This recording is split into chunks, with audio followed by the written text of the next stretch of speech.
Hello everyone start करते हैं हमारा सेकेंड लेक्चर यूनिट 2 का। ठीक है, बेसल्स इक्वेशन का। यहाँ पे हमें क्या करना है, ये value equal to 2/πx proof करनी है। सबसे पहले हमने हमारे फर्स्ट लेक्चर में आपको बताया था जे हाफ ऑफ एक्स का वैल्यू इतना आता है, आपने इवेलुएट किया था। ठीक है, जे माइनस हाफ ऑफ एक्स का वैल्यू इतना आपने इवेलुएट किया था। इन्हीं दो वैल्यूज का यूज करके आप ये रिजल्ट प्रूफ करने वाले हो। सबसे पहले हमें क्या करना पड़ेगा, जे ऑफ हाफ ऑफ एक्स को डिफरेंशिएट करना पड़ेगा so that J of half dash of x हमें मिले। Similarly J of minus half of x को आपको डिफरेंशिएट करना पड़ेगा so that J of minus half dash of x आपको मिले।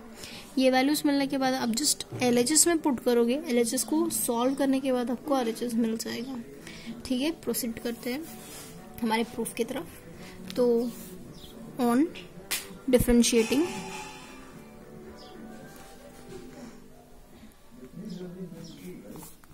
both equations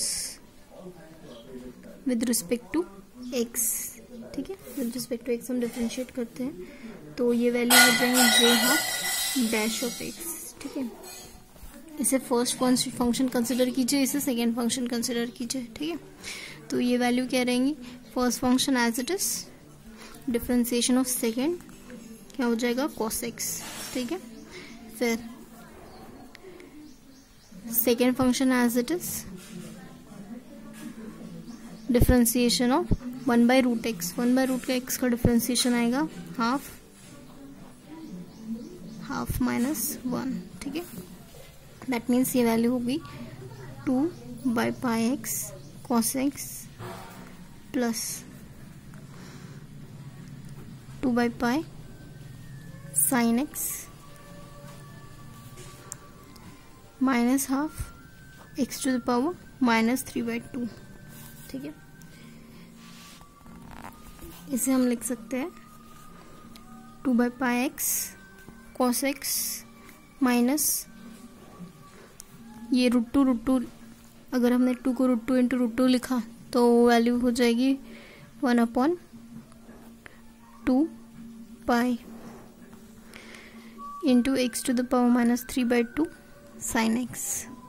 ठीक है, ये वैल्यू हो गई हमारी j of half dash of x का। नेक्स्ट हम वैल्यू निकालेंगे j of minus half dash of x का वैल्यू निकालेंगे। ठीक है, तो वो वैल्यू होंगी, हमें डिफरेंशिएट करना पड़ेगा ये दो टर्म्स को, फर्स्ट फंक्शन और सेकंड फंक्शन कंसिडर करके सेम। तो फर्स्ट फंक्शन हमारा 2/πx है, cos x का डिफरेंशिएशन आएगा minus sin x plus 2/π as it is 1/√x का डिफरेंशिएशन आएगा half x to the power -1/2 -1। cos x का differentiation cos x as it is रहेगा। ठीक है, तो यानी ये वैल्यू हो गई -2/πx sin x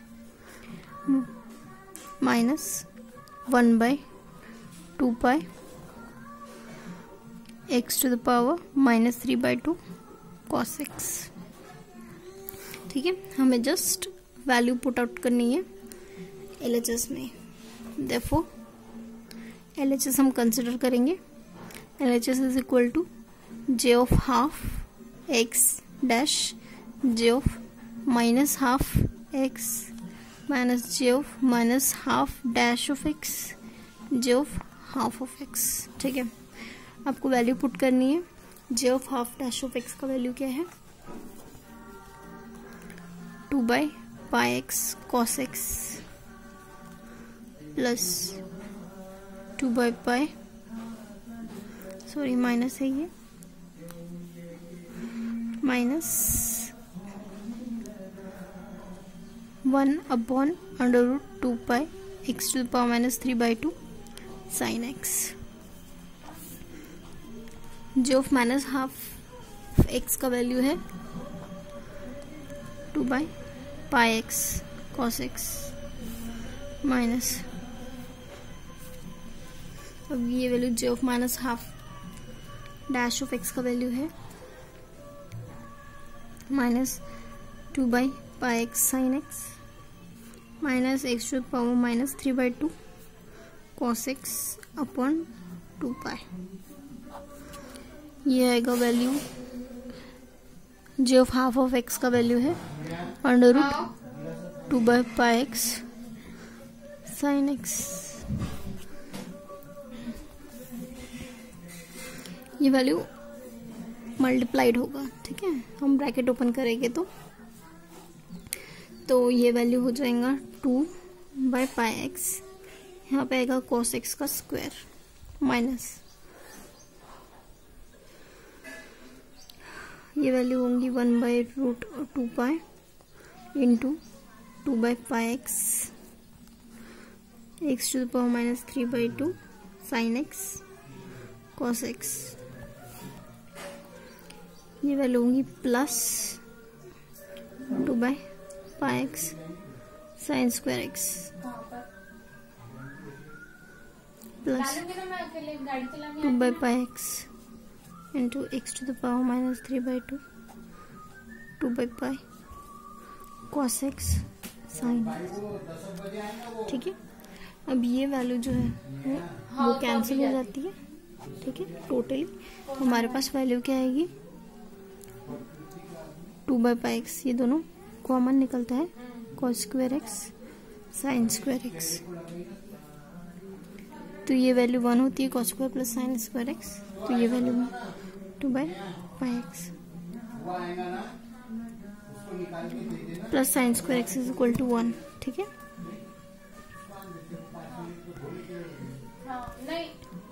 तो यानी यहाँ पे हम क्या देख रहे हैं LHS is equal to RHS है। दैट मीन्स कि हमारा जो रिजल्ट है वो प्रूव हो चुका है, ठीक। ये वैल्यू जो है वो हमने शो कर दी है। मूव करते हैं नेक्स्ट टॉपिक पे। ये है solution of vessels equation for integer p, ठीक है। तो यानी जैसे हमारा जो गामा फंक्शन था जो कि p + r+1 से बना हुआ था, अगर मैं उस p को n से रिप्लेस करते हैं तो हमें क्या मिलेगा n + r+1। Gamma of n + r+1 is equal to क्या होता है n + r फैक्टोरियल होता है। दैट मीन्स कि हमारा जो बेसल्स इक्वेशन था jp of x is equal to r equal to 0 to infinity -1 r factorial gamma of p + r+1 into x/2 to the power p + r 2r। अब इस equation में अगर हम p को n से रिप्लेस करते हैं, p को n से रिप्लेस करते हैं तो हम क्या करेंगे, p को n से रिप्लेस करने के बाद यहाँ पे हमारा इक्वेशन n बन जाएगा, p को n + 2r। अब ये r एज इट इज, और ये p + r+1 जो है वो हम लिख सकते हैं उसे n + r फैक्टोरियल, ठीक है। यानी p को n से रिप्लेस करने के बाद ये हमें jn ऑफ x का वैल्यू मिल जाता है, ठीक है। अब ये jn ऑफ x का वैल्यू मिला है हमें, इसे हम क्या कहते हैं, this jn of x is called Bessel function of first kind of order n। ये है vessels function of first kind order n का, ठीक है। तो उसमें जो ऑर्डर n का बेसल्स फंक्शन का इक्वेशन है उसमें हम n का वैल्यू वेरी करेंगे। जैसे अगर हम n का वैल्यू 0 रखते हैं या फिर 1 रखते हैं, तो अगर हमने n का वैल्यू 0 रखा तो ये n जो है 0 से रिप्लेस हो जाएगा। दैट मीन्स कि ये n जो है 0 से रिप्लेस हो जाएगा तो r फैक्टोरियल बचेगा, n + 2r जो है वो 2r से रिड्यूस हो जाएगा। अब ये जो वैल्यू मिल रही है हमें इसे हम क्या कहते हैं, vessels function of first kind of order 0। अब इसमें क्या होगा, अब ये जो वैल्यू मिली है हमें, अब हम उसमें क्या करेंगे, r से लेके वैल्यू r इक्वल टू 0 से लेके इन्फिनिटी तक इंक्रीज करेंगे। जैसे अगर हमने r का वैल्यू 0 पुट किया तो यहाँ पे क्या मिलेगा, 0 फैक्टोरियल यानी वो 1 हो जाता है, -1 टू द पावर 0 यानी वो 1 हो जाता है, x/2 to the power 0 value 1 हो जाती है, ठीक है। तो यानी r इक्वल टू 0 पुट करने के बाद वैल्यू हमें ये मिली है 1, ठीक है। नेक्स्ट आप मूव करोगे r इक्वल टू 1 के लिए। r इक्वल टू 1 जब पुट करोगे तो 1 × 1 फैक्टोरियल, दैट मीन्स 1 फैक्टोरियल हो जाएगा, -1 टू द पावर 1 यानी -1 हो गया, x/2 2 × 1 यानी 2 हो गया, ठीक है। x/2 टू द पावर 2 हो गया। इसी तरह आप आगे का value r equal to 1 put करोगे, r इक्वल टू 2 पुट करोगे, r इक्वल टू 3 पुट करोगे, तो सो ऑन ये वैल्यूज मिलती जाएगी, ठीक है। तो ये जो j0x है वो क्या है, हमारा Bessel function of first kind of order 0 है, ठीक है। नेक्स्ट हम क्या करेंगे, j1 ऑफ x निकालेंगे। j1 ऑफ x के लिए क्या करना पड़ेगा, n की जगह वैल्यू 1 पुट करना पड़ेगा। जब आप n के लिए 1 पुट करोगे तो आपको वैल्यू मिलेगी -1 to the power r factorial 1 + r factorial x/2 to the power 1 + 2r। अब ये जो वैल्यू मिली है, अब आप इसमें क्या करोगे, r का वैल्यू इंक्रीज करोगे। पहले 0 के लिए वैल्यू रखोगे, फिर 1 के लिए, फिर 2 के लिए, 3 के लिए। इस तरीके से आपको करस्पॉन्डिंग वैल्यूज मिलती जाएगी, ठीक है। अब ये जो वैल्यू मिल रही है इसे आप क्या करोगे, ये J1 ऑफ एक्स क्या रिप्रेजेंट करेगा, Bessel function of first kind of order 1। इसके पहले वाला क्या था, Bessel function of first kind of order 0। उसके पहले वाला क्या था, J1 of x is called Bessel function of first kind of order n। ठीक है, ये इंपॉर्टेंट प्रॉब्लम है जो कि आपको विंटर 18 में और समर 18 में रिस्पेक्टिवली आया हुआ है। ठीक है, 5-5 मार्क्स के लिए। यहाँ पे आपको प्रूव करना है J of minus n of x, यहाँ पे आपको प्रूव करना है J of minus n of x is equal to -1 to the power n Jn of x, अगर n पॉजिटिव इंटीजर है तो। ठीक है, अगर n पॉजिटिव है तो आप इस तरीके से ये वैल्यू जो है वो लिख सकते हैं। और साथ ही साथ जब Jn ऑफ माइनस x जो है, अगर यही वैल्यू -x की आती है तो आपको value -1 to the power n Jn of x show करना है, अगर n नेगेटिव n जो है वो कोई भी इंटीजर होता है तो। ठीक है, तो इसके पहले हमने गामा फंक्शन आपको बताया था, गामा फंक्शन की डेफिनेशन। यहाँ पे गामा फंक्शन में अगर गामा नेगेटिव वैल्यू का अगर हम निकालते हैं तो वैल्यू इन्फिनिटी आती है, और गामा ऑफ 0 जो है वो -इन्फिनिटी आती है। ठीक है, तो इन सब चीज़ों का यूज़ करके हमें ये डिड्यूस करना है। ठीक है, तो पहले कंसिडर करते हैं फर्स्ट वैल्यू जो कि J of minus n of x है। J of minus n of x है, यानी आपको n को -n से रिप्लेस करना पड़ेगा हमारे Jn ऑफ x वाले इक्वेशन में। ठीक है, तो यानी आप n जहां जहां n है वहां -n से रिप्लेस करूंगी, यानी ये वैल्यू -n की होगी और ये वैल्यू -n की होगी। ठीक है, तो यानी आपको ये J of minus n of x का इक्वेशन मिल गया। ठीक है, तो अभी आप क्या करोगे, अगर for a positive integer n, अगर हम n एक पॉजिटिव इंटीजर लेते हैं तो -n प्लस r प्लस 1 जो है ये वैल्यू क्या हो सकती है, कैन बी नेगेटिव, है ना, ये वैल्यू नेगेटिव हो सकती है। और हमने क्या देखा, gamma of negative equal to infinity हो जाएगा। ठीक है, तो इसलिए हम लोग क्या करते हैं, जब हम इसका गामा निकालते हैं तो ये वैल्यू जो है वो हमें क्या दे सकती है, इन्फिनिटी दे सकती है। पर अगर -n प्लस r प्लस 1 जो है वो वैल्यू क्या होनी चाहिए, लेस देन इक्वल टू 0 होनी चाहिए, तब वो वैल्यू है हमें इन्फिनिटी देगी। ठीक है, तो हम क्या करते हैं, यहाँ पे ये जस्ट r की वैल्यू निकालते हैं। r का वैल्यू अगर आप निकालते हो, r का वैल्यू इधर लेके जाओगे तो n-1 मिलेगा, है ना। और यहाँ पे समेशन जो है वो r equal to 0 to infinity जा रहा है। दैट मीन्स कि आपको वैल्यू इन्फिनिटी कब मिल रही है, जब हमारा समेशन जो है r equal to 0 to infinity जा रहा है, तब मिल रही है क्या, नहीं।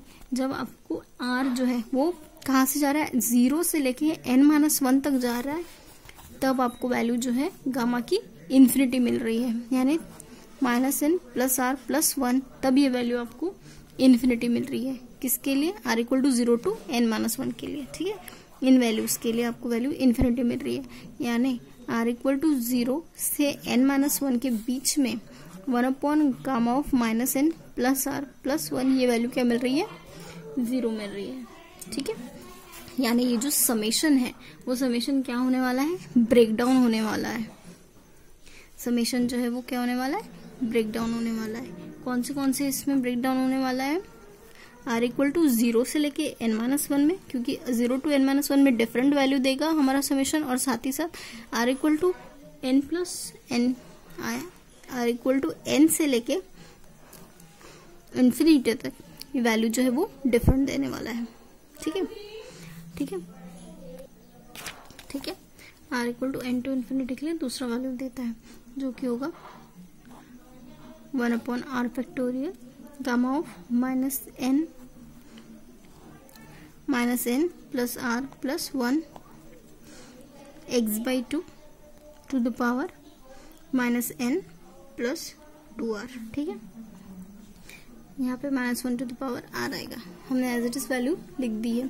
अब हमें पता है इसके लिए ये वैल्यू क्या दे रही है, 0 दे रही है ना। r equal to 0 to n-1 के लिए वैल्यू क्या है, 0 है, n-1 है, और r equal to n to infinity के लिए ही वैल्यू जो है वो एग्जिस्ट करेंगी, यानी J of -n of x जो है वो आपके लिए summation r equal to n to infinity के लिए ही एग्जिस्ट कर रही है। ठीक है,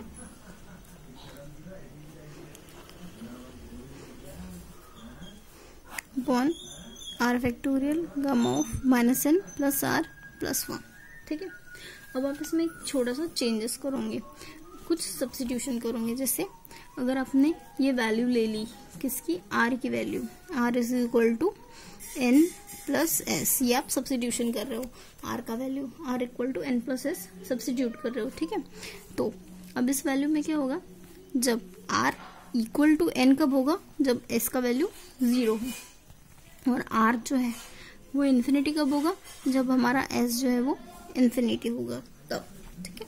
अगर आर इक्वल टू एन होता है दैट मीन्स एस का वैल्यू 0 है, पर आर इक्वल टू इन्फिनिटी होता है दैट मीन्स कि एस जो है वो इन्फिनिटी है। अगर आप 0 लोगे तो आर इक्वल टू एन मिलेगा, ठीक है। दैट मीन्स आप कुछ चेंजेस कर रहे हो, यानी यहाँ पे J of minus N of X जो है वो लिख रहे हो समेशन।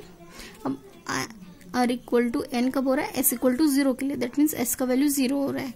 अब ये आर इन्फिनिटी कब जा रहा है, जब S is equal to infinity, that means R summation जो है वो रिप्लेस हो गया S equal to 0 to S equal to infinity से, तो -1 टू द पावर। अब आर का वैल्यू आपने क्या लिया है, एन प्लस एस लिया, ठीक है। और ये जो x/2 है उसका वैल्यू आपने क्या लिया है, -n plus 2 into N plus S लिखोगे आप, है ना।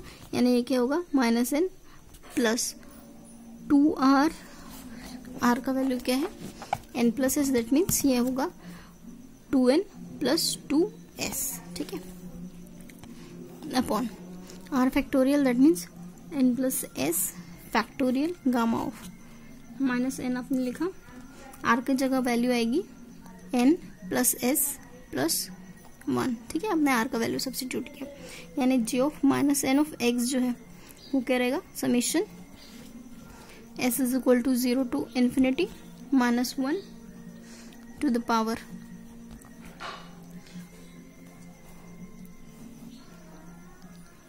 यहाँ पे एस इज इक्वल टू 0 से स्टार्ट करना है, और तो हम यहाँ पे इसको ब्रेक डाउन करते हैं, -1 टू द पावर एन और -1 टू द पावर एस से ब्रेक डाउन करते हैं। तो ये जब आप सिंप्लीफाई करोगे तो आपको क्या मिलेगा, गामा ऑफ एस प्लस 1 मिलेगा, है ना, गामा ऑफ एस प्लस 1 मिलेगा। और ये एन प्लस एस जो है, एन प्लस एस फैक्टोरियल है, इसे आप कैसे लिख सकते हो, एन प्लस एस प्लस 1 लिख सकते हैं, gamma of N plus S plus 1 लिख सकते हैं, ठीक है। आपने इसे इस तरीके से लिखा और इसे इस तरीके से लिखा, ठीक है। अब ये x/2 क्या आएगा, -n plus 2n, that means ये क्या हो गया, n प्लस 2s हो गया, ठीक है। तो यानी ये क्या हो गया, J of -n of x, ये वैल्यू आप सामने निकालते हो बिकॉज समेशन सिर्फ s पे अप्लाई होगा, तो ये होगा -1 to the power n summation s is equal to 0 to infinity, ठीक है। तो -1 टू द पावर s आपने लिखा एज इट इज, ये s प्लस 1 है, दैट मीन्स s प्लस 1 को आप कैसे लिख सकते हो, s फैक्टोरियल लिख सकते हो, gamma of n plus s plus 1 x/2 to the power n plus 2s, ठीक है। ये आपका j of -n of x का वैल्यू हो गया। पर जब आप नोट करोगे कि ये जो ब्रैकेट है, ये जो ब्रैकेट है वो किसके बराबर है, jn ऑफ x के बराबर है ना, jn ऑफ x में क्या था, जस्ट s को jn ऑफ x के साथ ही jn ऑफ x के बराबर है, जैसे यहाँ पे s की जगह जो है वो n वेरिएबल है, ठीक है। दैट मीन्स कि ये जो वैल्यू है, ये वैल्यू किसके बराबर है, jn ऑफ x के बराबर है ना। jn ऑफ x जो है वो यहाँ पे हमारा वैल्यू क्या था, -1 to the power r upon r factorial gamma of n plus r plus 1 x/2 to the power n plus 2 s है, वैसे 2r है ना। यानी अगर आप r इक्वल टू s लेते हो, तो आपको ये पूरा वैल्यू क्या मिलेगा, jn ऑफ x मिलेगा, ठीक है। दैट मीन्स कि आपका जो फर्स्ट रिजल्ट था वो आपने प्रूफ कर दिया। मूव करते हैं आपके नेक्स्ट रिजल्ट पे। हाँ, नेक्स्ट हमें शो करना है to show jn of -x is equal to -1 to the power n jn of x, ठीक है। अब यहाँ पे हमारा n जो है वो इंटीजर दिया हुआ है, और इंटीजर क्या होता है, पॉजिटिव भी हो सकता है, नेगेटिव भी हो सकता है। तो इसमें दो केसेस अराइव होंगे, एक कि अगर हमारा n पॉजिटिव इंटीजर होता है तो क्या कंडीशन आएंगी, और दूसरा जो केस बी रहेगा कि कि n हमारा नेगेटिव इंटीजर रहता है तो क्या होगा, ठीक है। तो अगर आप jn ऑफ माइनस एक्स लेते हो, jn ऑफ माइनस एक्स लोगे, दैट मीन्स कि आपको x को यहाँ पे माइनस एक्स से रिप्लेस करना पड़ेगा। तो यानी summation r equal to 0 to infinity -1 to the power r gamma of n plus r plus 1 into r factorial आएगा x की जगह -x/2 to the power n plus 2r, ठीक है। जस्ट आपने x को -x से रिप्लेस किया। अभी ये वैल्यू क्या आएगी, -1 टू द पावर r है, ये वैल्यू बाहर निकलेगी तो क्या होगा, -1 to the power n plus 2r x/2 to the power n plus 2r upon r factorial gamma of n plus 2 n plus r plus 1, ठीक है। समेशन जा रहा है r equal to 0 to infinity, ठीक है। तो हमारा समेशन r पे ही अप्लाई होगा, है ना। तो ये वैल्यू क्या हो जाएगी, जो सिर्फ समेशन r पे अप्लाई हो रहा है, तो ये n वाला वैल्यू जो है वो बाहर निकालते हैं। तो ये क्या होगा, -1 to the power n summation r equal to 0 to infinity -1 to the power r upon r factorial gamma of n plus r plus 1 x/2 to the power n plus 2r। अब ये जो -1 टू द पावर n है उसे हमने बाहर निकाला, पर -1 to the power 2r जो है वो हमेशा इक्वल टू 1 ही रहेगा, चाहे आप r की कोई भी वैल्यू पुट करो, ठीक है। इसलिए उसे हमने लिखा नहीं है। अब ये जो ब्रैकेट है वो क्या होगा हमारा, jn ऑफ x होगा, है ना। jn ऑफ x का वैल्यू क्या होता है, summation r equal to 0 to infinity -1 to the power r factorial gamma of n plus r plus 1 x/2 to the power n plus 2r, ठीक। That means ये हमने केस a के लिए proof कर दिया। नेक्स्ट हमें क्या लेना है, केस b के लिए, है ना। केस b में क्या होगा, n जो है वो क्या होगा, नेगेटिव इंटीजर,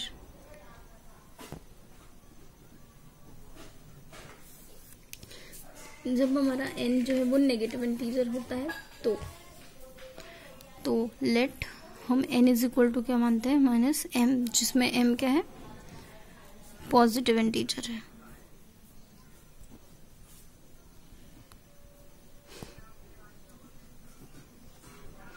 m जो है वो हमारा पॉजिटिव इंटीजर है और n जो है वो नेगेटिव इंटीजर है। तो आपको पता होगा कि जब jn ऑफ माइनस एक्स होता है, jn ऑफ प्लस एक्स जो है वो किसके बराबर होता है, j of minus m of x के बराबर होता है ना। jn ऑफ x किसके बराबर होता है, j of minus m of x के बराबर होता है, और j of minus m of x किसके बराबर होता है, -1 to the power m jm of x के बराबर होता है, ठीक है। ये हमने कहाँ से लिखा, यहाँ पे n को हमने किससे रिप्लेस किया है, -m से रिप्लेस किया है, n इक्वल टू -m इससे रिप्लेस किया है, x एज इट इज लिखा। और ये जो है वो हमने पार्ट 1 में ही प्रूफ किया है कि j of -m of x जो है वो किसके बराबर होता है, -1 to the power m jm of x के बराबर होता है, ठीक है। अब a वाला प्रूफ देखिएगा, a वाला प्रूफ इसी के बराबर होता है, तो a, ठीक है। तो अभी ये j ऑफ आपको तो -x लेना है ना, तो आप क्या लोगे, jn ऑफ -x लोगे। तो यानी वो वैल्यू क्या होगी, -1 to the power m jm of -x होगी, ठीक है। पर jm ऑफ -x क्या होता है, jm ऑफ -x क्या होता है, jm ऑफ -x क्या होता है, -1 to the power m jm of x, ठीक है। ये यही से आपने लिखा jm ऑफ -x जो है वो क्या होता है, -1 to the power m jm of x, ठीक है। Case a for positive integer, हाँ, ये वाला केस a जो है वो हमने पॉजिटिव इंटीजर के लिए निकाला था, वो यूज किया, ठीक है। यानी ये वैल्यू क्या होगी, equal to -1 to the power अब ये -1 टू द पावर m है, ठीक है, तो ये -1 टू द पावर m है, jm ऑफ x है। अब आप इसकी जगह पे क्या लिख सकते हो, आप ये वैल्यू की जगह क्या लिख सकते हो, j of -m of x लिख सकते हो, और -1 to the power m as it is. इस वैल्यू की जगह आपने क्या लिखा, ये वैल्यू, ठीक है, -1 to the power m jm of x equal to -jm of x, ये वैल्यू आपने लिखी, ठीक है। अब ये वैल्यू आपने कहाँ से लिखी, अबव से, है ना।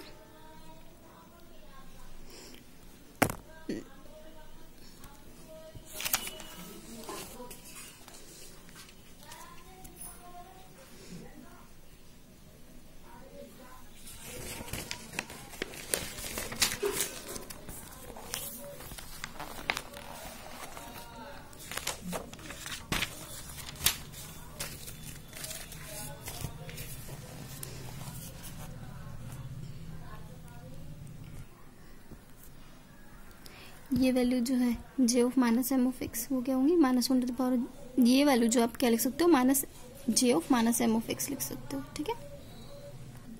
तो ये -1 टू द पावर, ये जो हमारा m था, ये जो m था, m इज इक्वल टू क्या था, -n था, है ना। तो यानी जहां जहां हमारा m है वहां पे हम क्या लिख सकते हैं, -n लिख सकते हैं।